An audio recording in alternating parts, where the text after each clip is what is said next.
Oh my gosh, she can sing.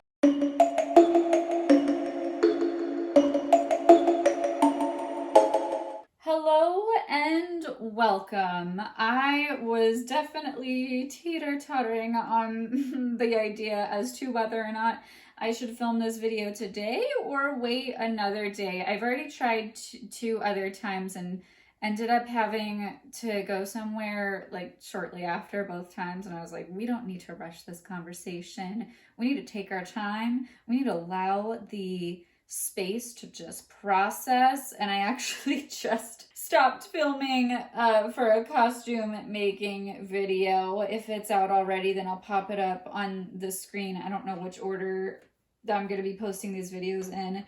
But yeah, I was getting really frustrated with the sewing, and actually didn't even start sewing. I literally was just ripping the fabric with my seam ripper. I still just was really noticing this process for myself and was like, you know what? I just need to take it easy the rest of this afternoon. And then I was like, you know what? Actually, I do.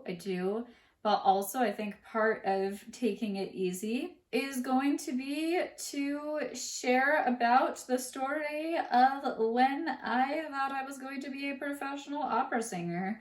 I'm not going to share everything. It's going to be a very condensed version today. I don't know, perhaps as I become more comfortable with just sharing personal, vulnerable things on the internet, and, perhaps also have the comfort and support of sharing maybe stories alongside with like another former opera singer. I know one who also is a burlesque dancer. When her and I first met, we just went to lunch together and just trauma bonded the entire time, and it was an amazing time. Yeah, there are a lot of creative scars there, some of which in the ways that you would definitely think and expect, and others in which it's just, like I said, very personal. And I at that point, we're not even really treading on opera territory. It's not even about that. It's just about my personal life, and that feels like a little bit too much to get into right now. But just know that there's a lot there, I guess. Anyway, to give a little bit of context, I will just start by saying I've been singing most of my life as like a choir girl. I've been in choir since 6th grade. I like loved it, like truly, like did professional choirs as a kid. I was a music education major in college, okay? I was on the path of teaching. There was also another point where I was like, you know what? Maybe instead of teaching, I will be a professional conductor, because I got really into conducting for a minute. It was definitely the worst the first day of conducting class, and then I worked my little tush off and ended up becoming, dare I say, one of the best. I know that that's still true. But for the time, I was one of like 5 or 6 students at the university who was eligible and allowed to submit like for this like national conducting competition, like an audition video. I did not place upon sending in the video, which I'm not shocked at, because conducting a room and, running a rehearsal, that's very different skill set from just waving your arms and making it look pretty. And at that time, I was good at figuring out how to wave my arms and make it look pretty. Wasn't so good. That, I'm sure, it looked terrible, but for those who know how to conduct, just like, yeah, I was so good at this. But yeah, I don't know. I don't really do much of that these days now either. There's no need. I ended up teaching elementary music. Sure, I conducted maybe 3 songs my entire time, like working there. Most of the other times it was like banging on instruments with them or doing whatever else. It wasn't a skill set that was really necessary for the type of work I was doing. Or if there's like a dance, then like usually you just like do the dance with the kids sort of thing, keep them on track. Like a language, you use it, you lose, if you don't use it, you lose it sort of thing. I don't know. but maybe it's like riding a bicycle. Maybe if I just hop back on, I'll come back to me too. Who knows? I kind of got to this point where I realized I didn't really want to teach. I kind of went to music education more so because I did like teaching itself. I still do teach, actually, just in a private setting. I only do private voice and piano lessons. I don't do in schools anymore. I can't, I won't. Ended up realizing I didn't really want to teach in general, but I especially did not want to teach in public schools or private schools or just schools of any sort for that matter. I still knew that I really wanted to perform. And I think, looking back, that I thought that opera was going to kind of be the only way that I would be able to achieve that. Like, I thought that in the same way that doing music education was kind of the practical way that I could get around being a music major in college and being like, yeah, this is what I'm going to do. Nobody yell at me because I'm doing the smart practical thing. Look, I'm going to become a teacher. It's a respectable profession. Yeah, aren't you happy? Great. You're not going to yell at me for, being a starving artist and being stupid. Great. That's fantastic. I'll choose that one. It's the one that gives me the least amount of conflict.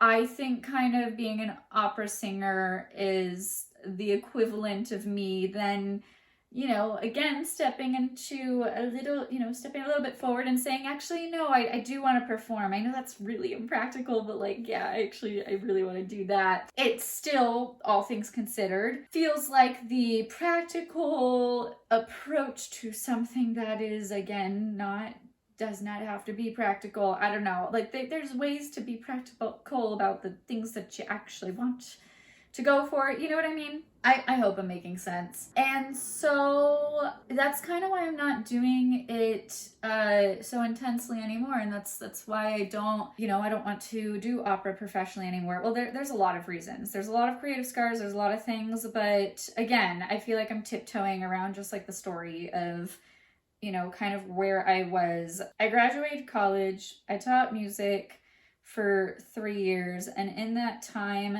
I was realizing that I wanted to get my master's and I wanted to get it in opera performance and eventually make my way to the stage as a professional opera singer. There's kind of like a path that a lot of people were taking.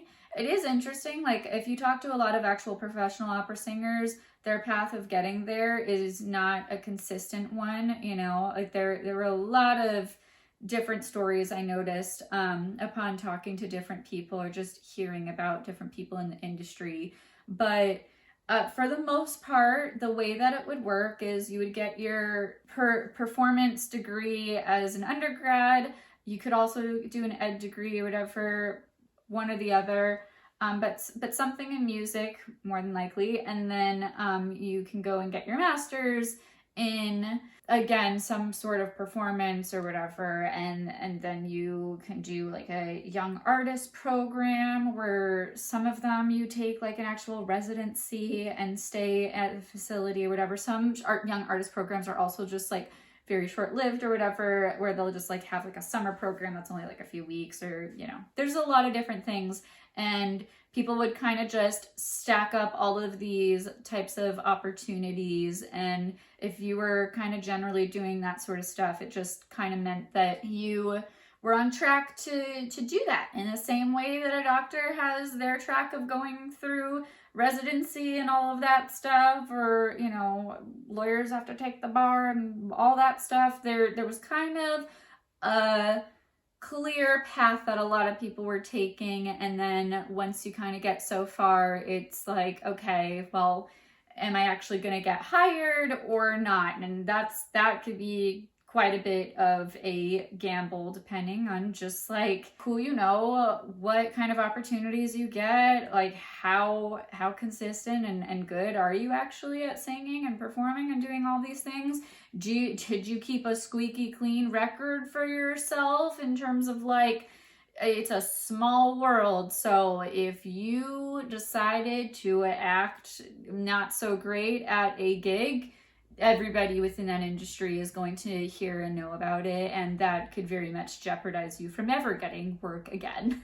Like, which that, just saying that in and of itself as a recovering people pleaser, you can only imagine the type of pressure that I would put on myself, feeling like if I did or said the wrong thing or just like was not perfect at every freaking moment of every waking day, it was like, oh my gosh, like I haven't even started, and like I can already see myself losing every opportunity possible. And I will say that I think that there were certain people in my corner who like really played up the anxiety on that, and I think that it probably honestly isn't nearly as severe as you would think. Like this is not an easy video for me to make because I still am actively processing a lot of the creative scars and wounds that have come from my experience, and I know that I'm not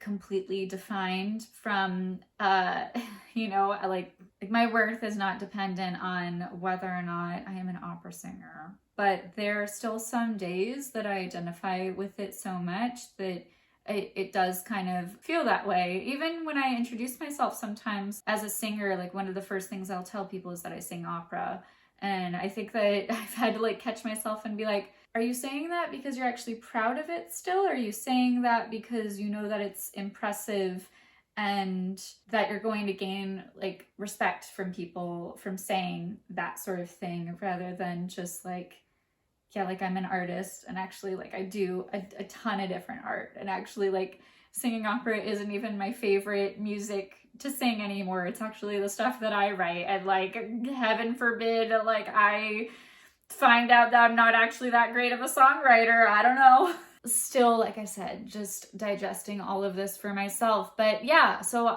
to get back on track, I was planning to kind of follow this track that others around me were following and figure out how I could be a professional opera singer. I worked in a professional opera house in the box office. I also sang in the chorus.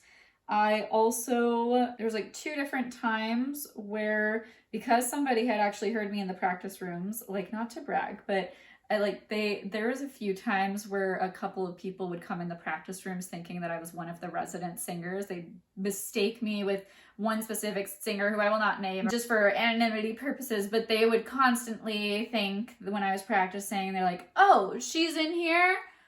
Oh, never mind. Sorry. I thought I was looking for, we'll say, Nicole. Like, and it's like, no, I'm not Nicole.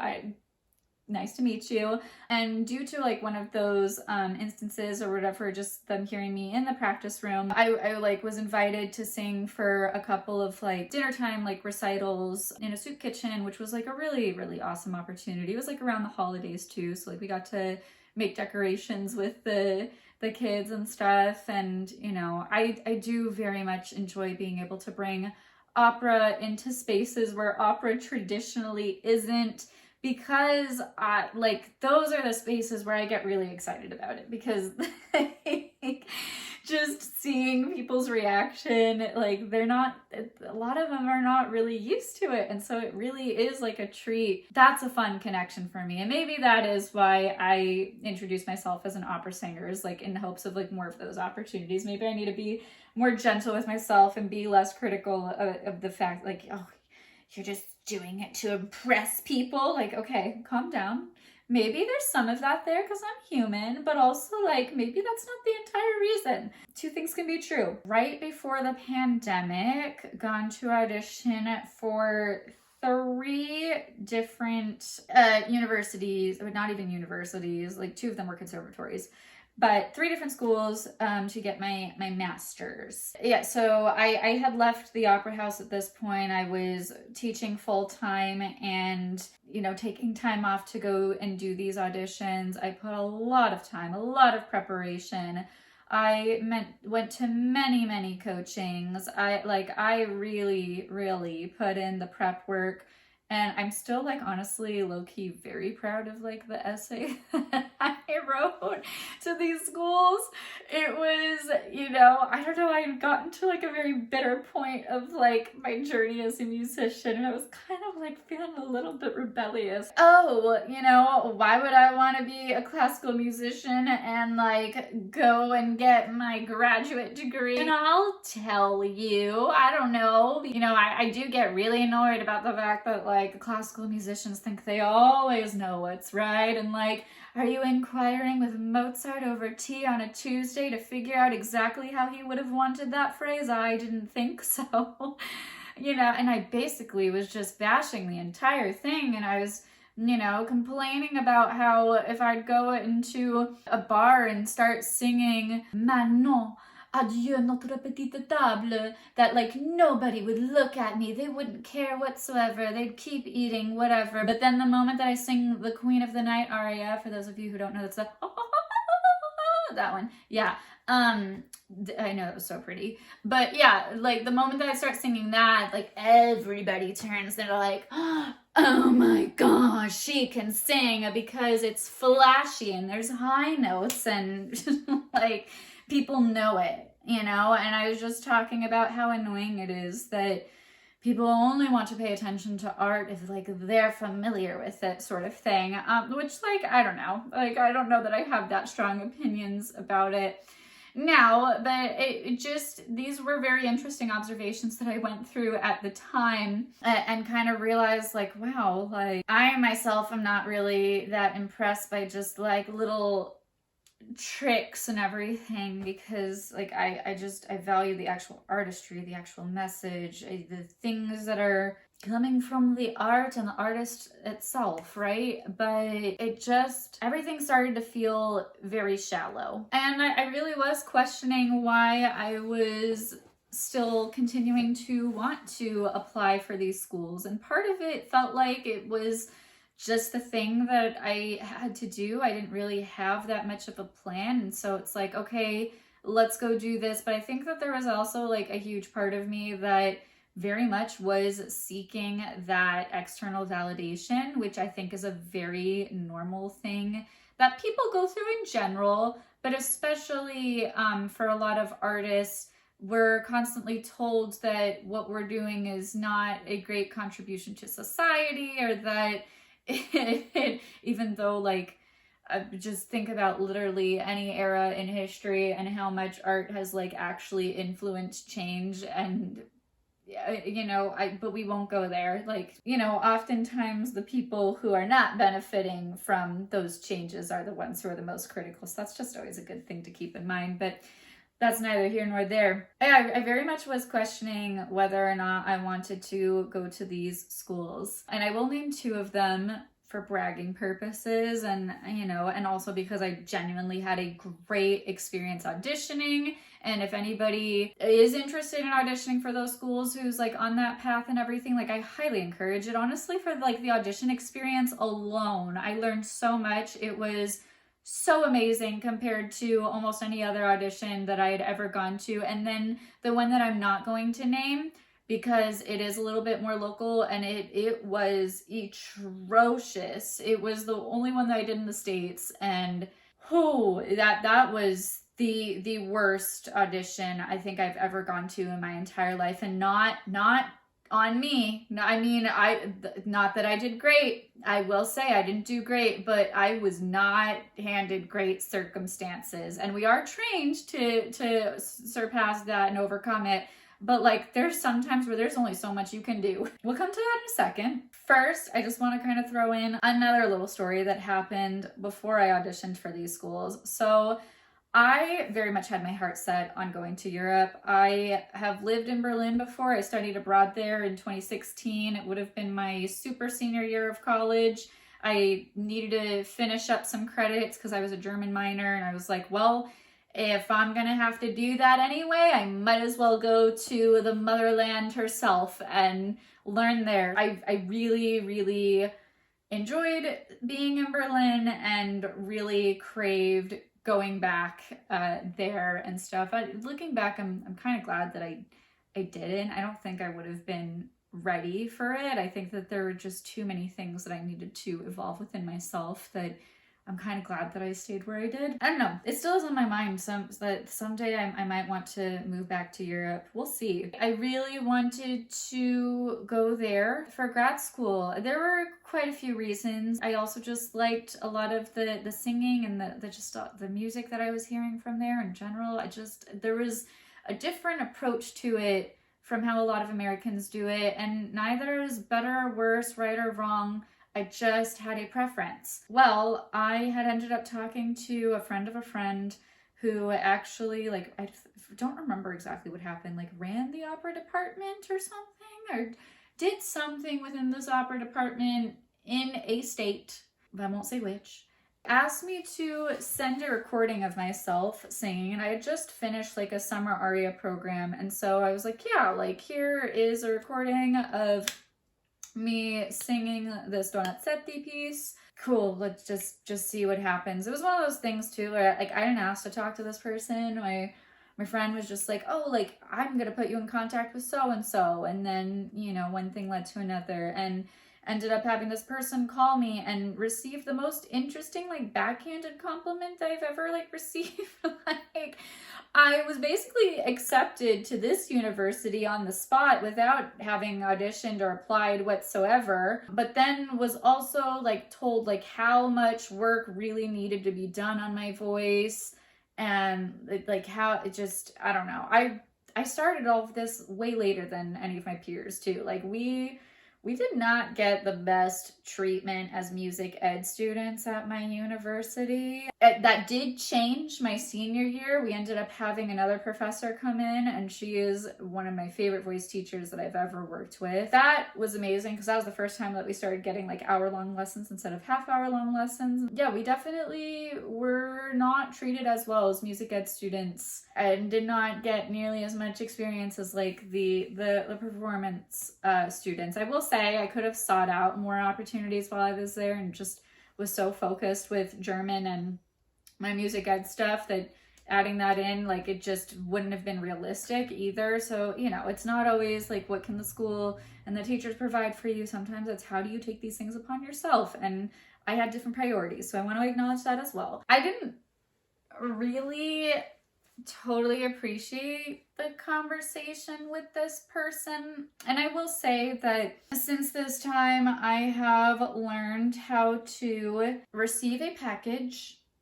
If I don't like the wrapping paper, I take that away, toss it, see what the contents are inside, and decide whether or not those contents are worth keeping or if those also need to be set aside. And I will say that while I did not appreciate a lot of the packaging that came along with this conversation, there were some valuable contents that came along with it. Though, you know, for me, it's like, take the words and put a completely different tone and connotation on it.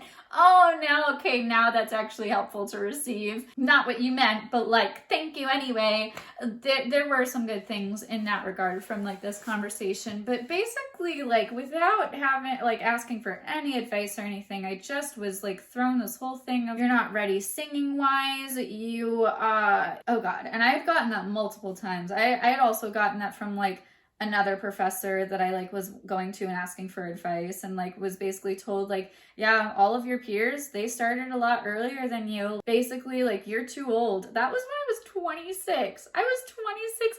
An opera voice, my particular Fach, that is a real word. It means like the type of voice that you have. Like that doesn't really develop until like your early 30s. Okay, I'm 29 right now. I'm about to hit my prime as an opera singer in terms of like anatomy and age and like where all of that stuff sits, right? Yeah, no, that was not the case at that time or whatever. Like the idea that like it was too late for me to catch up and do all of this and everything, and I was honestly singing better than majority of my peers. And I had people tell me that, okay? I literally had people tell me that's not like, that's one of those things where I'm like, I'm sorry, I'm not gonna sit here and be humble. I was really terrible at auditioning though, so we're gonna get to that, and I think that's a huge contribution as to why I didn't get into any of their schools. Yeah, this woman tells me about how it's going to be a waste of time and money if I decide to go to Europe, and like at the end of the day you want to be making money, and this is what this whole thing is all about, is to make money. And I'm just like, okay, obviously I want to feed myself, obviously I don't want to be starving. I'm not being stupid here, okay? And at the same time,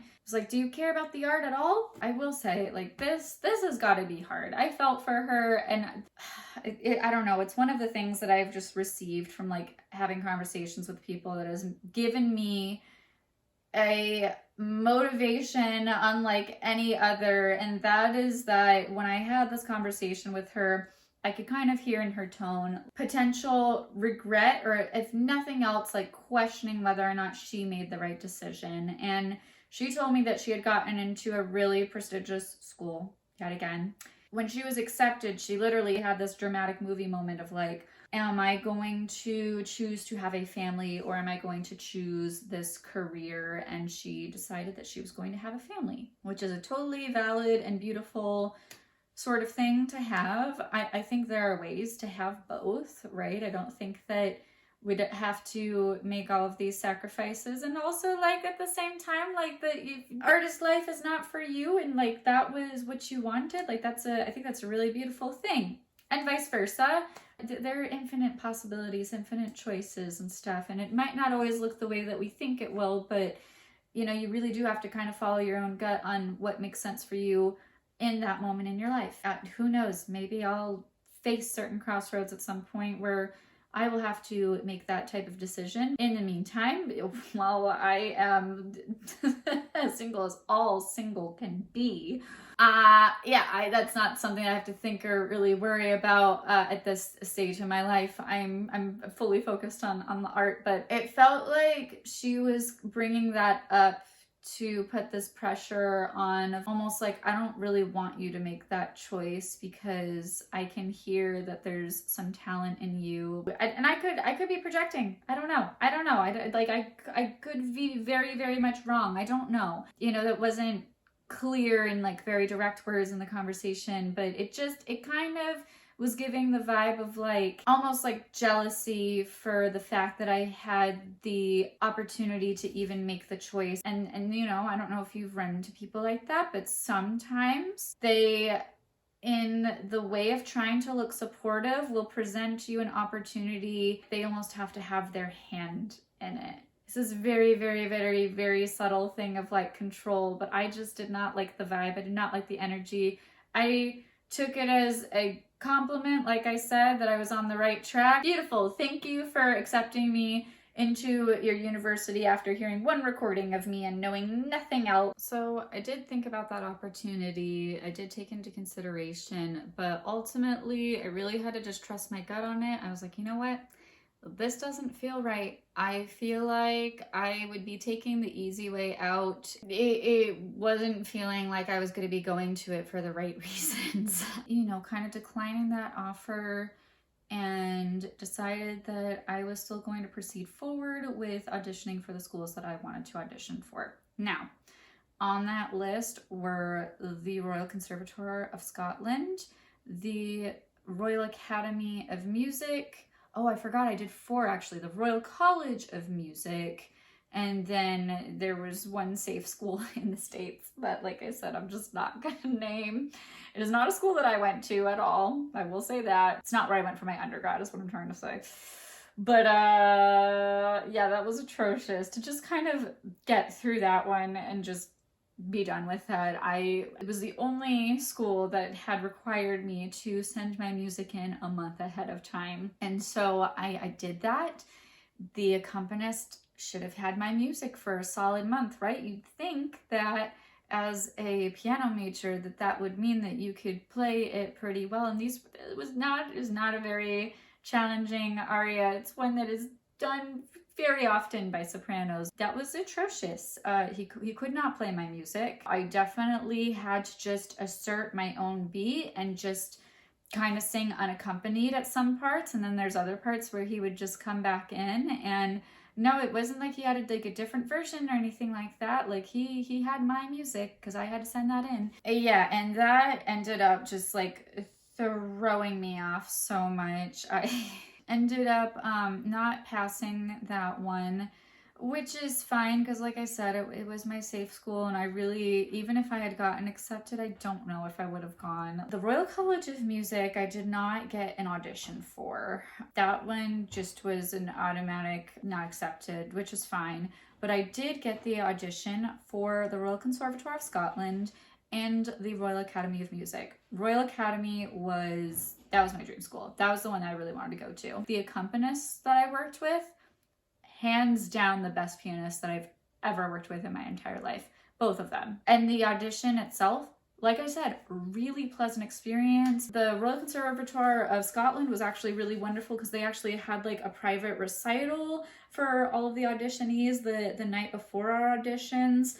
That was beautiful. It was like in the Steinway Gallery in New York City, and I just, oh my gosh, just going for those auditions alone, both of them were in New York, and like that in and of itself made the whole experience worth it. I got to see a friend who lives in Pennsylvania. She came over and like we went to lunch and dinner together. Like we went to Lion King together. I went to go see some shows at the Met. We went to the art Met as well, and MoMA. Like we did so many things. So oh my gosh, like those take me back to New York City, please, please, please, please. I loved that so much. I do remember kind of being in the airport on my way there, and my mom was sick with cancer at the time. I had a lot of other personal things going on, and I just remember praying to the universe, and I was like, yo, if this is not meant to be, then please do not place these opportunities in my lap. Like I will respectfully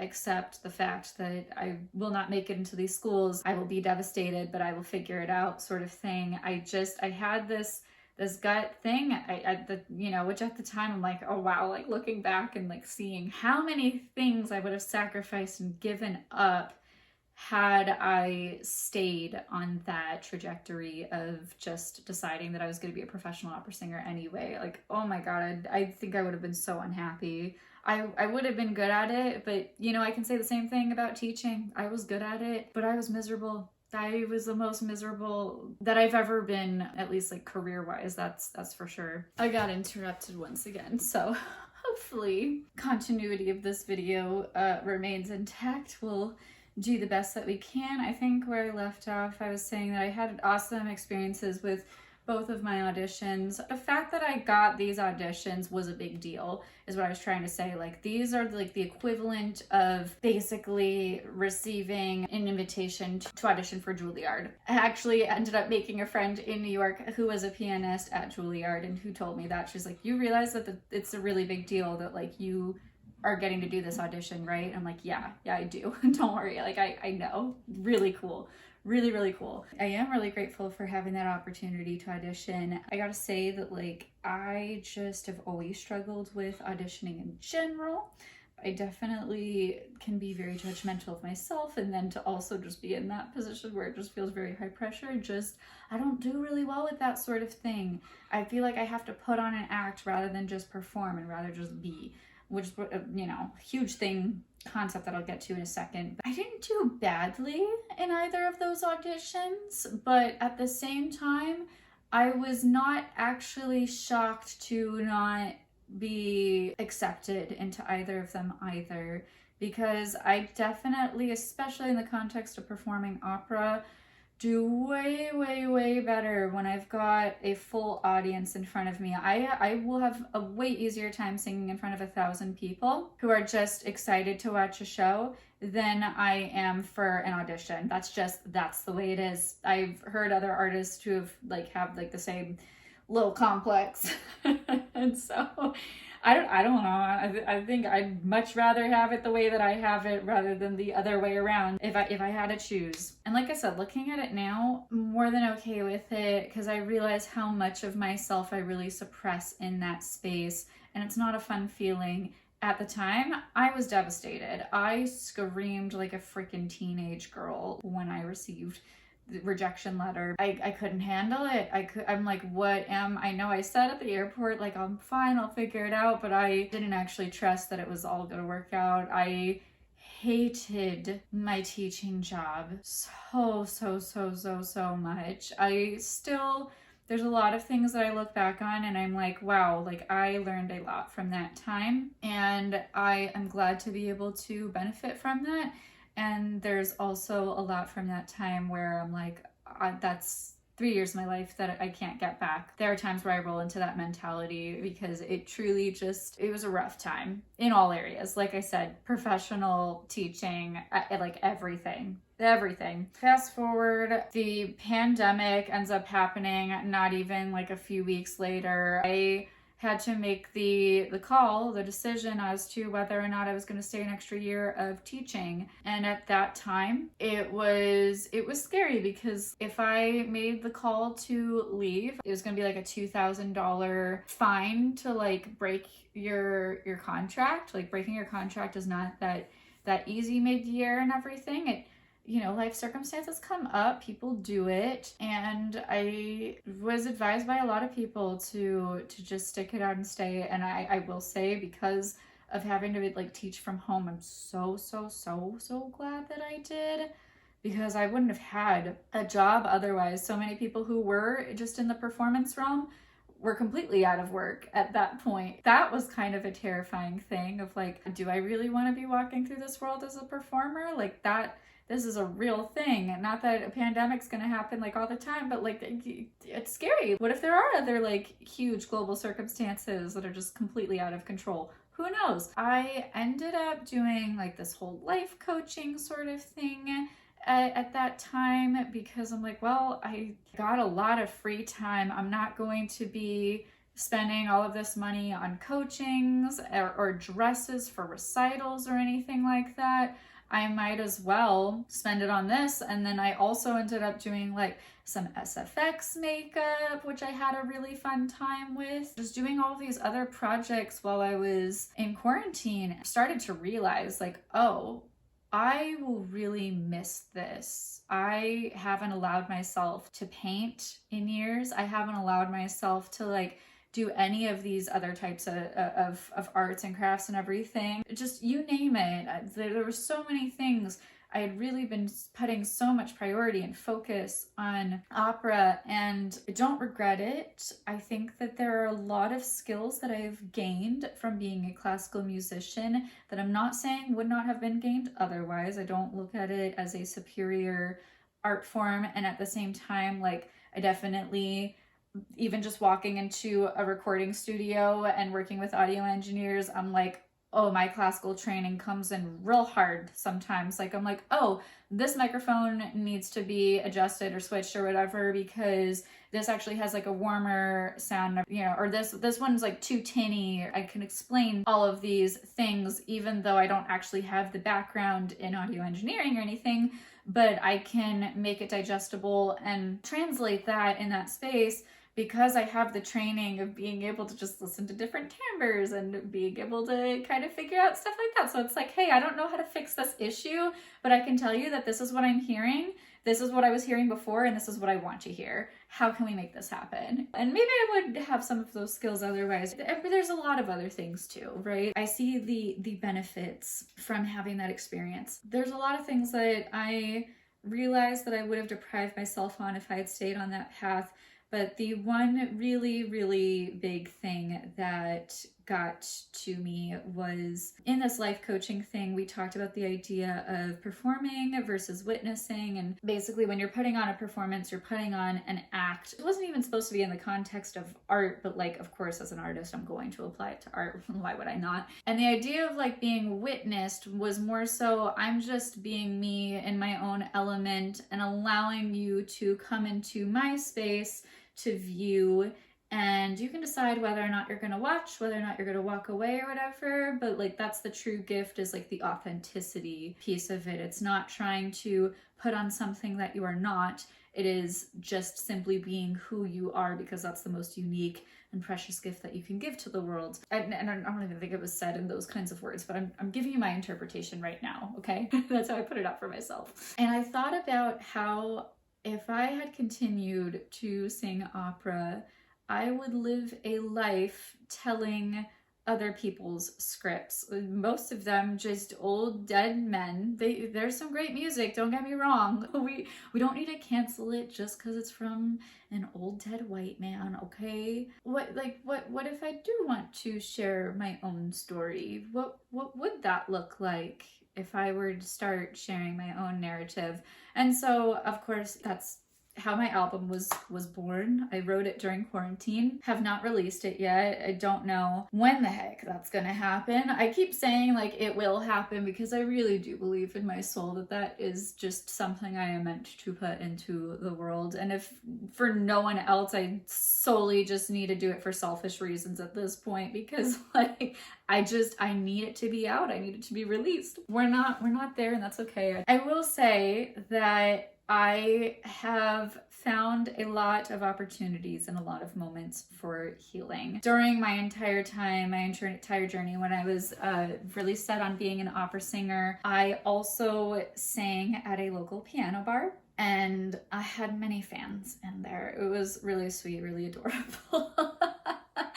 And I actually just visited recently and had some of these gorgeous, wonderful, beautiful people come to me and everything and tell me how much they missed me, and holding my hand through all of it and everything. Like the kind where like, you put your hand on theirs and they're holding it with their other hand and everything. That was gentlemen. There's two gentlemen. They're a really wonderful couple who actually came to see me when I went to go sing for the Met competition. They actually drove 2 hours to another city to come watch it. I was so grateful that they came to do that.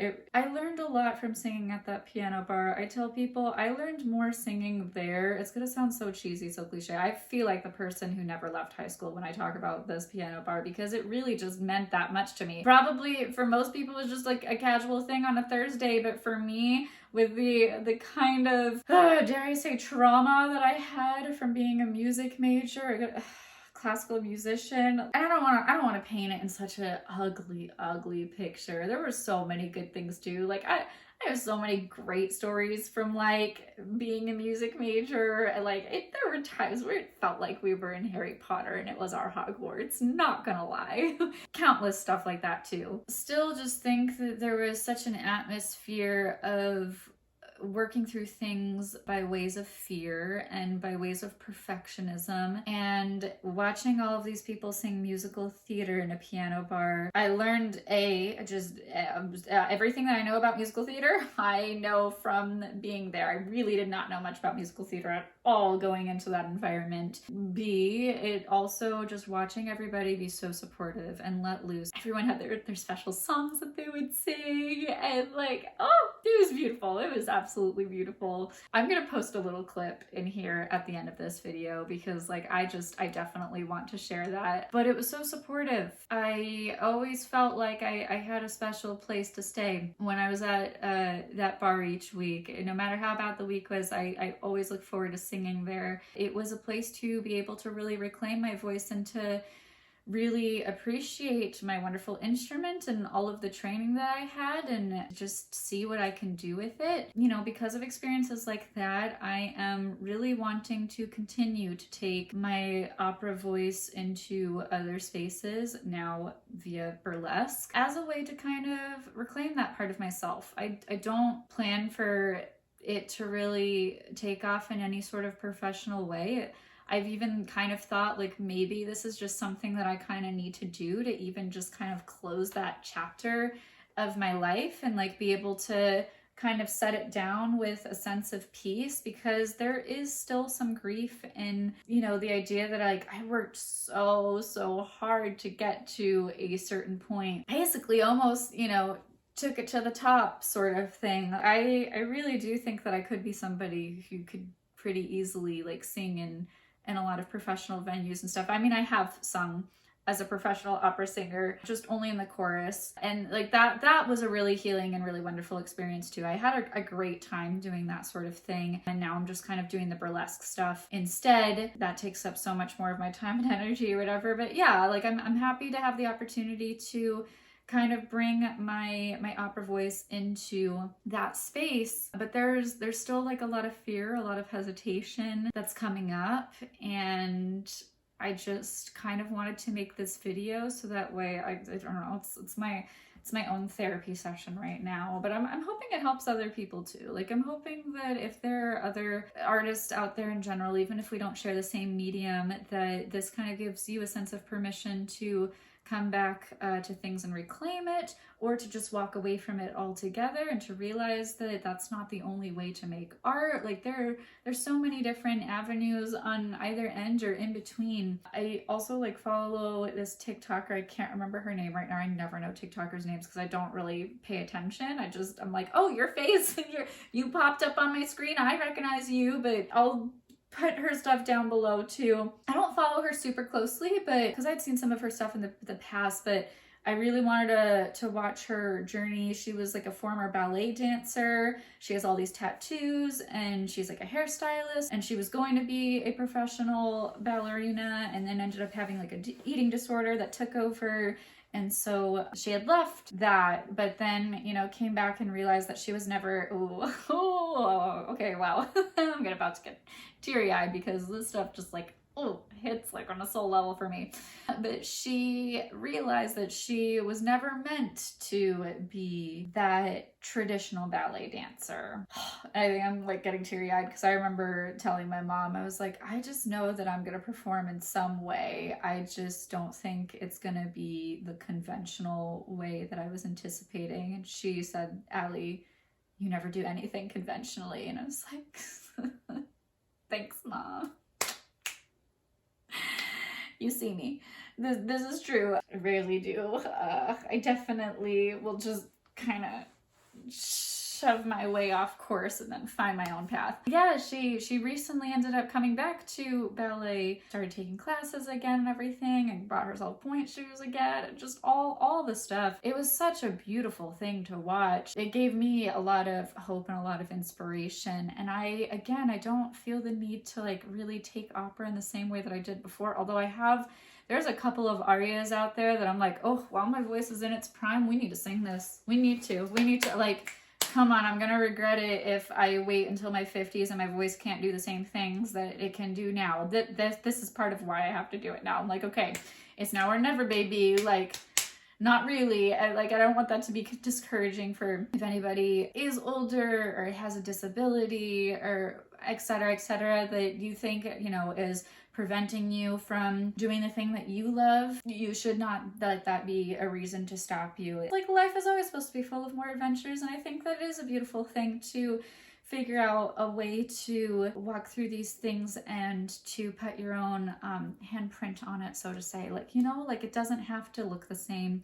And in fact, it oftentimes I think is a lot more interesting and fulfilling when it doesn't. And so I am excited to see how that's going to come for me with burlesque, bringing those two worlds together. And like I said, it might be, maybe I just do it for a couple of acts and then I'm like, okay, that's good. Now I feel like I'm set free from that and I can just focus on the music that I write. I don't know. We don't know where we're meant to go. We just, you know, all you can do is be in the now and take things one step at a time. So with that, I'm going to go ahead and end this video and get some dinner because it's been a very long video. I hope that this has been helpful, that, like I said, as much as it is nice for me to just vent and kind of get it off my chest and put it out into the world and be like, I declare myself as an artist and I do not have to be confined by this form that is socially acceptable and palatable. Instead,